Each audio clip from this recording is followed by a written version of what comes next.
Assalamualaikum warahmatullahi wabarakatuh.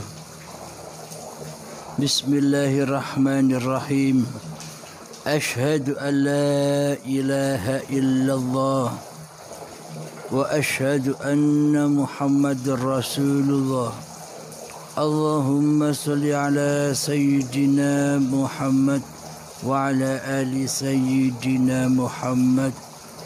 Rabbis shrah li sadri wa yassir li amri wahlul 'uqdatam min lisani yafqahu qawli. Amin. Bismillahirrahmanirrahim. Salam hormatku untuk para sahabat-sahabatku baik di dalam dan di luar negeri. Semoga kita semua selalu berada di dalam kebaikan dimanapun kita berada. Amin ya rabbal alamin. Bismillahirrahmanirrahim. Kami bacakan sebuah ayat yang mana menyaksikan, menyatakan, membuktikan bahwa Allah itu berkuasa atas langit dan bumi beserta isinya dan apapun yang ada di antara langit dan bumi itu. Di dalam surat Al-Baqarah ayat 284. A'udzu billahi minasy syaithanir rajim. Bismillahirrahmanirrahim. Lillahi ma fis samawati wa ma fil ard. Wa in tubdu ma fi anfusikum aw tukhfuhu yuhasibkum bihi Allah.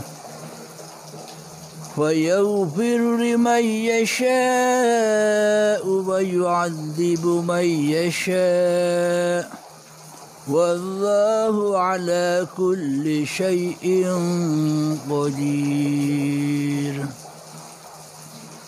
Artinya, kepunyaan Allah lah segala apa yang ada di langit dan apa yang ada di bumi.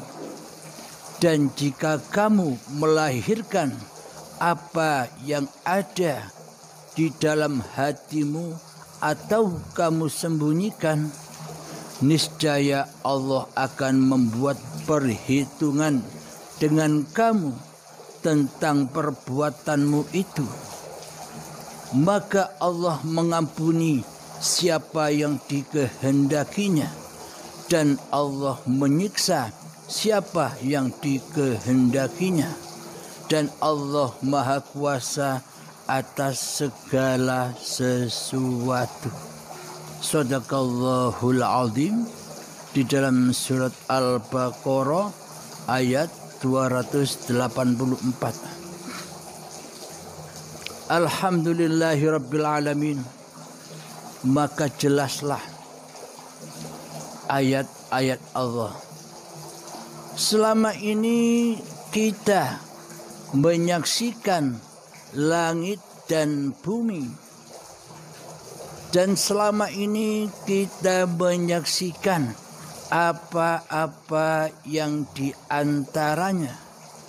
Selama ini kita menyaksikan segala sesuatu, nama-nama makhluk-makhluk yang ada di atas langit. Contoh matahari, bintang gemintang, galaksi-galaksi, bulan dan sebagainya. Dan selama ini kita merasa bisa menyaksikan apa-apa yang ada di bumi. Seperti manusia, hayawan, tumbuh-tumbuhan, pegunungan, lautan, hutan belantara, dan sebagainya. Seolah-olah kitalah yang menyaksikan, seolah-olah kitalah yang bisa mewujudkan apa-apa yang ada di langit dan apa-apa yang ada di bumi. Dan seolah-olah kitalah penciptanya langit dan bumi. Tapi kita tidak menyadarinya. Kenapa seolah-olah kita sebagai pencipta langit dan bumi? Karena selama ini seolah-olah kitalah yang bisa menyaksikan langit dan bumi. Ini babakan syariatnya, babakan yang ada di luar diri.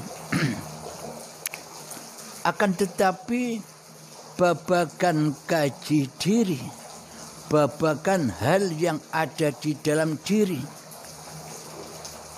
Selagi kita belum bertuhankan kepada Allah, maka pasti seluruh apa yang kita lihat, seluruh apa yang kita dengar, pasti kita akan disesatkan oleh syaitan yang terkutuk. Jadi hati kita, mata hati ini dibutakan oleh syaitan yang terkutuk. Jadi di dalam memandang langit dan bumi kita dibutakan, serta ketika memandang isi langit dan isi bumi kita dibutakan oleh syaitan yang terkutuk, dibutakan kepada Allah Tuhan pencipta langit dan bumi. Karena selama ini yang jadi raja di rajanya hati adalah hawa nafsu kita sendiri, hanyalah syaitan yang terkutuk. Jadi hati kita selama ini pastilah selalu mensekutukan Allah dengan diri manusia kita di dalamnya. Kenapa semua itu terjadi? Karena kita belum bertuhan, karena kita belum beriman kepada Allah. Jadi bila belum bertuhan dan bila belum beriman, maka seluruh apa yang kita pandang, seluruh apa yang kita kerjakan, seluruh ibadah ataupun sholat yang kita lakukan selama ini pasti tidak selamat sampai kepada Sang Pencipta. Akan tetapi pasti tersesat-sesat jalannya menuju kepada hawa nafsu kita sendirilah yang merasa bisa mewujudkan, bisa menciptakan apa-apa yang kita kerjakan. Jadi ayatnya seolah-olah kepunyaankulah segala apa-apa yang ada di langit dan yang ada di bumi. Seolah-olah kitalah yang bisa menyaksikan apa-apa yang ada di langit dan apa-apa yang ada di bumi.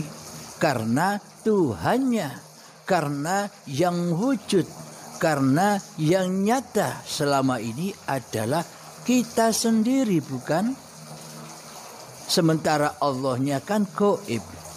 Tidak mungkin Allah mempunyai langit dan bumi. Tidak mungkin Allah menciptakan langit dan bumi. Tidak mungkin Allah bisa menyaksikan langit dan bumi. Sementara buat kita Allah itu tiada. Allah itu gaib. Maka praktek hati kita pasti menyatakan akulah yang bisa menyaksikan alam semesta ini. Akulah yang bisa menyaksikan langit dan semua isinya. Dan akulah yang merasa bisa melihat bumi dan segala sesuatu di dalamnya. jadi Allahnya ndak ada. Sebab yang jadi Tuhan selama ini aku hamba yang seolah-olah wayang yang sudah tidak mau didalangi dan dikuasai oleh sang dalang. Seolah-olah makhluk yang merasa sebagai khalik, hamba yang merasa sebagai raja, raja di rajanya hati, sehingga tiada raja di hati kecuali diriku, sehingga tiada yang ada di hati la ilaha illa ana. Saking selama ini kita tidak merasakan itu. Saking selama ini kita tidak menyadari itu. Karena butanya mata hati. Karena matinya jiwa dalam kesadaran untuk bertuhan. Karena itulah semuanya pasti jahil. Apa yang kita kerjakan pasti jahil. Kitalah sebagai pencipta dan penguasa di dalamnya. Jadi kapankah ayat-ayat ini bisa terrealisasi? Kapankah ayat-ayat ini bisa terwujud? Kapankah ayat-ayat Allah ini bisa nyata buat manusia?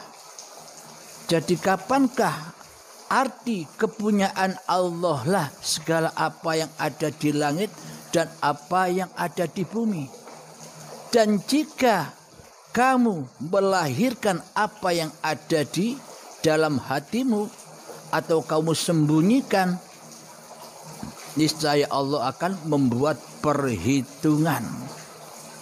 Ini buktinya bahwa bila di hati kita yang selama ini seolah-olah melahirkan ini maknanya mewujudkan atau menciptakan, seolah-olah kan diri kita yang melahirkan apa-apa yang ada di langit dan apa-apa yang di bumi. Selama ini kan seolah-olah kita yang merasa bisa mewujudkan segala apa-apa yang ada di langit dan yang ada di bumi. Seolah-olah selama ini kita yang bisa menyaksikan apa-apa yang ada di langit dan yang ada di bumi. Maka bila hati kita demikian, berarti selama ini kita belum bertuhan. Maka bila kita belum bertuhankan Allah, maka Allah akan membuat perhitungan. Yakni perhitungan itu kita akan disiksa di dalamnya. Puncak-puncak perhitungan Allah saat Baiatul Akbar di dalam Syakaratul Maut, diperhitungkan semua apa-apa yang dilahirkan oleh manusia, apa-apa yang diwujudkan oleh manusia, apa-apa yang diciptakan oleh manusia diperhitungkan di saat Baiatul Akbar dengan siksa, dengan paksa dan siksa dikembalikan kepada yang memilikinya. Selama ini kita menjadi penguasa, dikembalikan, dikudeta, dirontokkan kembali kekuasaan manusia kita sebagai Tuhan selama ini dengan paksa dan siksa. Dikembalikanlah hidup, dikembalikanlah badan, dikembalikan apa-apa yang telah kita wujudkan dan yang telah kita cintai di dalam hati kita.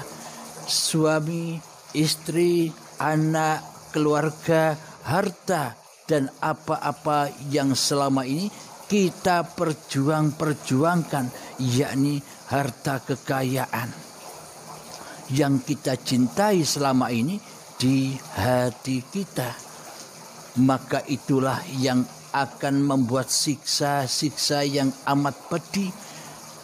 Itulah yang mengazab hati kita di saat Baiatul Akbar, yakni di saat sakaratul maut, pensucian demi pensucian, pengelongkopan demi pengelongkopan atas dikarenakan kita selama ini melahirkan apa-apa yang kita saksikan. Jadi melahirkan itu mewujudkan dan menyaksikan seolah-olah manusianya yang menyaksikan, seolah-olah manusianya yang bisa mewujudkan alam semesta ini, seolah-olah manusianya yang bisa menyaksikan dan yang bisa menyebut-nyebut nama alam semesta ini. Maka oleh Allah akan dibuat perhitungan baik yang kau nyatakan di hatimu atau yang kau sembunyikan di hatimu. Niscaya Allah akan tahu semua itu. Karena artinya apa? Karena hidup ini kan Allah. Berarti Allah lah yang tahu apa yang dilahirkan dan apa yang disembunyikan oleh seluruh manusia, karena manusia sejatinya dikuasai Allah, dihidupi Allah. Bagaimana mungkin Allah tidak tahu isi hati kita, baik yang kita lahirkan ataupun yang kita sembunyikan.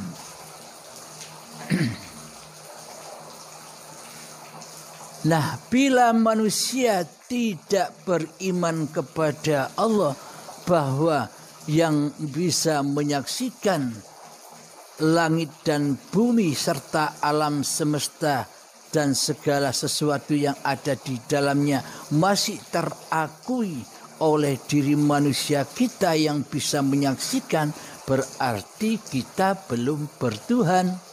Berarti kita belum kembali kepada Allah. Karena selama ini kitalah sebagai Tuhan, bukan Allah. Karena Allah menurut kita selama ini tiada. Allah menurut kita di hati kita selama ini gaib. Mana mungkin Allah bisa menyaksikan apa-apa dan mana mungkin Allah bisa menyaksikan siapa-siapa. Sementara di hati kita Allah tiada, Allah gaib, kitalah yang ada selama ini. Inilah bukti syaitan yang nyata itu. Inilah bukti diri kitalah selama ini yang jadi syaitan yang nyata. Diri kita inilah penghalang-penghalang hamba kembali kepada Tuhannya. Ya, jadi penyakit, dan penyakitnya iman itu sesungguhnya adalah diri kita sendiri selama ini. Bisa dipahami?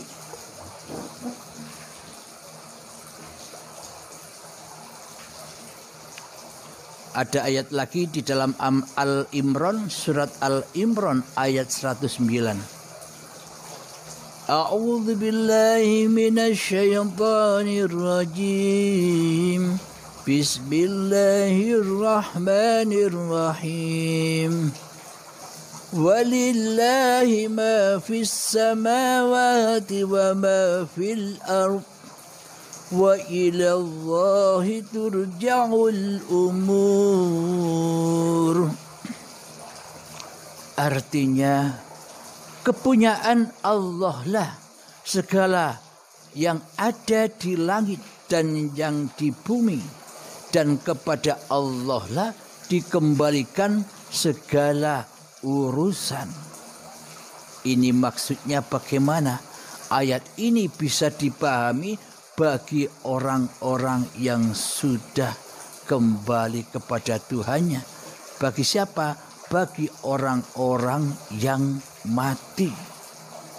Bagi orang-orang yang sudah ikut baiatan pasti memahaminya. Jadi semuanya Allah lah yang mengurus dan yang menciptakan.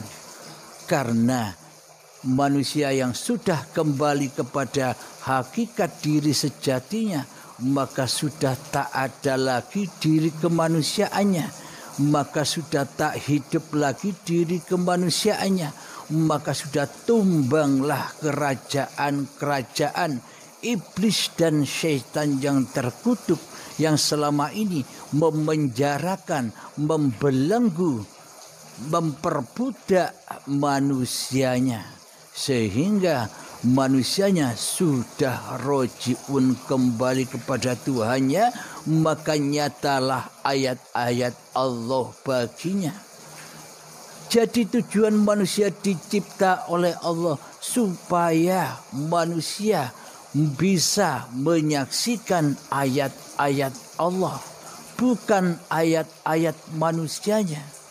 Jika yang ada masih manusianya di hatinya, maka ayat yang terlihat di alam semesta ini, ayat yang terlihat atas langit dan bumi ini, maka yang terlihat masih makhluknya, masih sosok ciptaannya.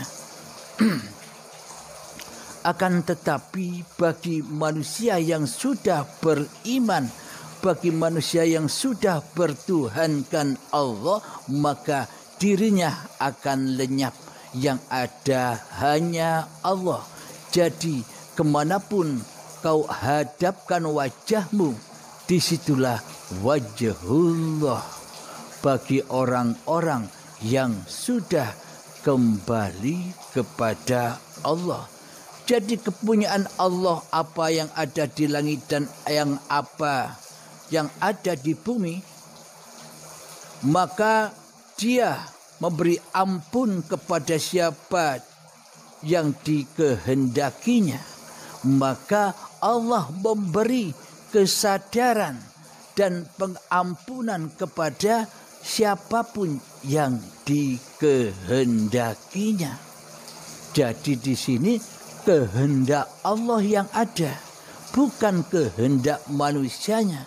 Bila yang ada masih kehendak manusianya di hatinya, maka semua yang selama ini dipahami di dalam pemaparan ini masih terkuasai kepahamannya oleh hawa nafsunya, maka selamanya takkan bisa mengenal Tuhannya. Semua hanya konsep-konsep dan pemahaman hawa nafsunya saja.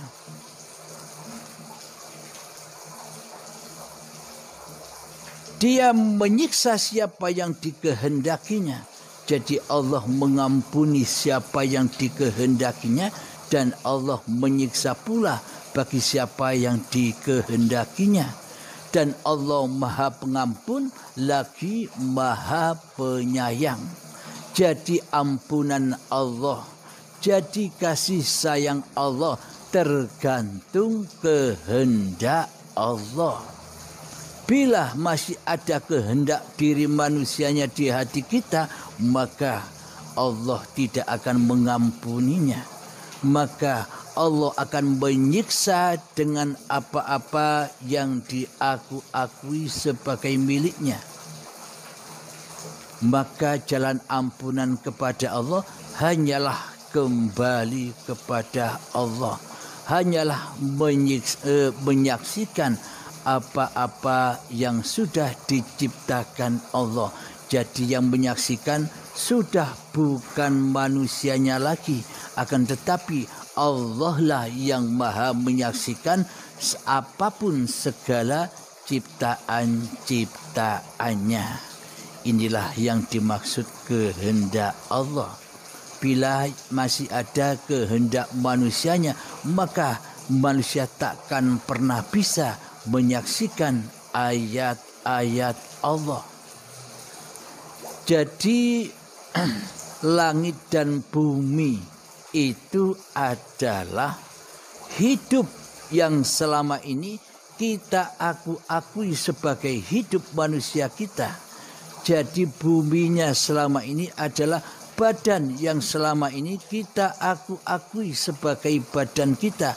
itulah langit dan bumi yang selama ini kita rampas sebagai milik manusia kita. Jadi selama hidup dan badan ini terampas, teraku-akui sebagai milik manusianya, pasti semua akan dirajai oleh manusianya. Pasti semua akan dikuasai oleh manusianya. Maka inilah Allah akan memperhitungkan apa-apa yang dilakukan oleh manusianya, baik yang dinampakkan ataupun yang disembunyikan. Maka bila hidup dan badan ini sudah kita relakan, sudah kita ridhokan, diabdikan kembali bahwa hidup dan badan ini hanya milik Allah, maka tiadalah diri manusianya, hancurlah diri manusianya, matilah diri manusianya, maka akan bangkit setelah kiamat, setelah kehancuran langit dan bumi manusianya. Di dalam kiamatnya, maka yang bangkit di dalam saat setelah hari kiamat itu, yang bangkit bukan manusianya, yang bangkit bukan jasad-jasad manusianya yang seperti kecambah, pluk pluk pluk pluk. Jadi yang bangkit adalah hayatullah. Yang bangkit ketika hamba sudah mengkiamatkan dirinya, yang bangkit hanyalah kekuasaan Allah. Yang bangkit adalah af'alullah. Jadi manusia yang sudah masuk Islam, jadi manusia yang sudah beragama dan bertuhan secara benar, maka yang bangkit, yang ada, yang wujud, yang nyata hanyalah Allah sebagai Tuhan yang mentuhani manusia, sebagai Raja yang merajai manusia. Maka disitulah nyatalah Allah lah yang melahirkan, Allah lah yang menciptakan, dan Allah lah yang memelihara langit dan bumi. Jadi bila dikaji di dalam diri langit dan bumi itu adalah hidup dan badan ini kembali suci seperti bayi, yang mana kita dulu tidak pernah ada, tidak pernah wujud di dalamnya, karena yang ada hanyalah yang maha suci. Hidup ini hayatullah, dan badan inilah Muhammad Rasulullah. Bukti nyatanya tajallinya hidup kepada badan. Tanpa badan bertajalli pada hidup, maka badan-badan ini takkan pernah tercipta. Jika badan-badan ini takkan pernah tercipta, apalagi alam semesta ini. Alam semesta ini pun juga tidak ada bila hakikat badan ini tidak dilahirkan, tidak diciptakan oleh Allah. Jadi wujudnya alam semesta yang kita saksikan selama ini karena ada wujudnya badan ini. Inilah hakikatnya, bahwa adanya alam semesta ini karena adanya badan-badan diri manusia dan panca indera yang ada di dalamnya, sehingga bisa menyaksikan alam semesta, langit dan bumi yang ada di luar dirinya, yang ada di bioskop-bioskop luar dirinya. Jadi adanya langit dan bumi yang di luar itu karena adanya diri ini. Bila diri ini tidak terlahir ke dunia, maka alam semesta, langit dan bumi tidak akan ada. Adanya langit dan bumi yang di luar itu karena adanya diri manusia kita, sehingga kita bisa menyaksikan ayat-ayat Allah, yakni langit yang ada di luar diri kita dan bumi yang kita injak ini, bumi yang kita, tempat kita, rumah kita. Inilah bukti nyatanya bahwa hanya Allah lah penguasa langit dan bumi yang di luar, dan Allah lah penguasa langit bumi yang ada di dalam diri manusia, yakni hidup dan badan. Itulah nyatanya Allah subhanahu wa ta'ala. Alhamdulillahirabbil alamin. Semoga pemaparan ini akan membuat kita tergugah, iman kita bergairah dari keterpurukan di dalam kegelapan hawa nafsu kita, maka ada titik pencerahan untuk kembali ke jalan fisabilillah. Titilah jalan fisabilillah. Alhamdulillahirabbil alamin.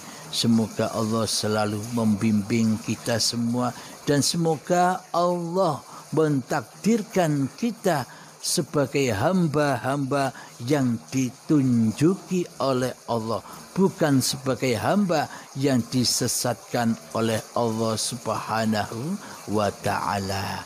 Amin, amin, ya rabbal alamin. Bismillahirrahmanirrahim. Rabbana atina fid dunya hasanah wa fil akhirati hasanah wa qina adzabannar. Rabbana atina fid dunya hasanah wa fil akhirati hasanah wa qina adzabannar.